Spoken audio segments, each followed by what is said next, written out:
Welcome to healthy home. ఇవాళ మనం నిమ్మకాయ పులిహోరని ఎలా ప్రిపేర్ చేయాలో తెలుసుకుందాము. ముందుగా దీనికోసం మనం అన్నం ఉడికించుకొని సిద్ధంగా ఉంచుకోవాలి. అంటే ఇది మొత్తం కూడా 4 కప్పుల అన్నము.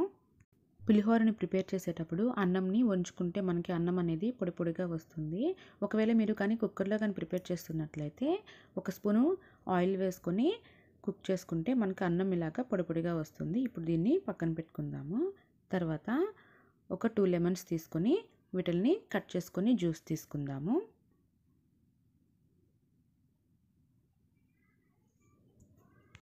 లెమన్ ఇలాగా స్క్వీజ్ చేసేటప్పుడు జ్యూస్ అనేది మనకి కొన్నిసార్లు సరిగా రాదు.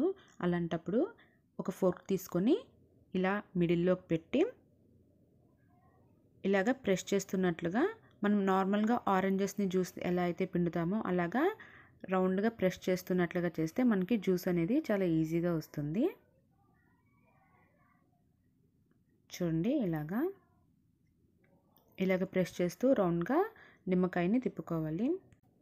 చూడండి జ్యూస్ అనేది కంప్లీట్గా ఇలాగ వచ్చేస్తుంది. నార్మల్గా మనం చేత్తో తీసేదానికన్నా కూడా ఇలాగ ఫోర్క్తో కానీ తీసినట్లయితే మనకి జ్యూస్ అనేది ఎక్కువగా వస్తుంది. ఇప్పుడు ఈ నిమ్మరసంలో రుచికి సరిపడినంత సాల్ట్ వేసుకుందాము. వేసుకొని బాగా మిక్స్ చేసుకుందాం. ఇప్పుడు ఈ నిమ్మరసాన్ని ఉడికించుకొని చల్లార్చుకున్నటువంటి అన్నంలో వేసుకొని బాగా మిక్స్ చేసుకుందాము. గరిటతో కాకుండా ఇలాగ చేత్తో మిక్స్ చేసుకుంటే మనకి చక్కగా మిక్స్ అవుతుంది. ఇప్పుడు దీన్ని పక్కన పెట్టుకుందాము. తర్వాత స్టవ్ వెలిగించుకొని ఒక ప్యాన్ పెట్టుకుందాము. ఇందులో 2 టేబుల్ స్పూన్లు ఆయిల్ వేసుకుందాము. తర్వాత 1 టేబుల్ స్పూను నెయ్యి వేసుకుందాము. తర్వాత ఇందులో 3 టేబుల్ స్పూన్లు పల్లీలు వేసుకుందాం.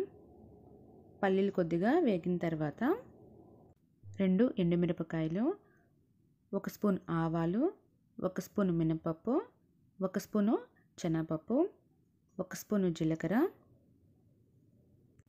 వేసి ఫ్రై చేసుకుందాము.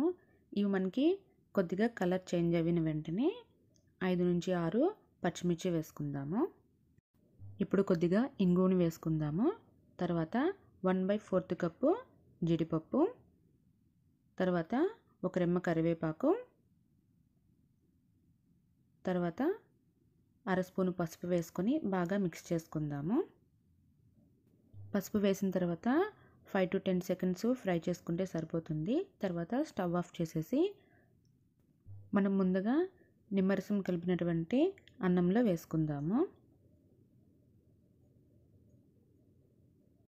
ఇందులోనే కొద్దిగా కొత్తిమీర కూడా వేసుకుందాము. ఇప్పుడు ఆయిల్ అనేది కొద్దిగా వేడిగా ఉంటుంది కాబట్టి చేత్తో కలపకుండా ఇలాగ గరిటతో పైనే కలుపుకోవాలి. చూడండి ఇలాగా అంతా బాగా కలిసేలాగా మిక్స్ చేసుకోవాలి. గరిటతో ఎక్కువగా కలిపెడితే మనకి అన్నం అనేది విరిగిపోతుంది. అలా కాకుండా చేత్తో కానీ బాగా మిక్స్ చేసుకుంటే మనకి అన్నం అనేది విరిగిపోకుండా ఇలాగా పొడి పొడిగా ఉంటుంది. ఇప్పుడు దీన్ని ఒక బౌల్లోకి తీసుకుందాము. ఇంతేనండి, ఎంతో టేస్టీగా ఉండేటువంటి నిమ్మకాయ పులిహోర. నవరాత్రుల్లో 2వ రోజు ప్రసాదంగా అమ్మవారికి పులిహోరని పెడతారు. పులిహోర నిమ్మకాయ పులిహోర అయినా పెట్టచ్చు, లేదా చింతపండు పులిహోర అయినా పెట్టచ్చు.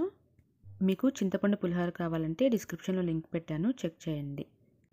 Thank you for watching. Please subscribe to my channel.